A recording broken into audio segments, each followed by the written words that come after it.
Comincio dalla cipolla, la taglio a julienne abbastanza sottile. Un tocco di piccante, peperoncino fresco, via la testolina, poi a metà, tolgo i semi e lo trito. Ora mi occupo dei pomodori, rossi e gialli. Li taglio a metà, ne tengo un po' da parte per la mantecatura finale. In una padella calda con olio verso la cipolla. Aggiungo il basilico fresco, peperoncino e le acciughe. Ne tengo un po' da parte per la decorazione del piatto.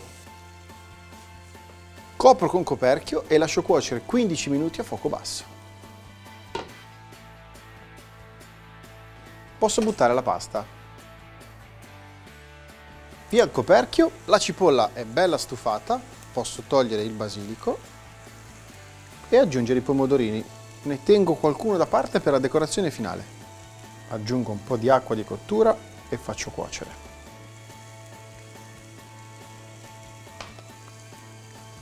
La pasta è bella al dente, la scolo direttamente in padella. Do una prima mescolata e termino la cottura aggiungendo pepe nero, i pomodori che ho tenuto da parte e qualche foglia di basilico fresco e le acciughe.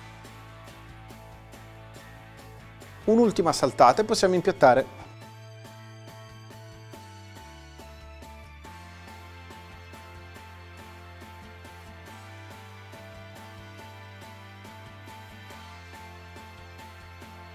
Questa è buona davvero, eh?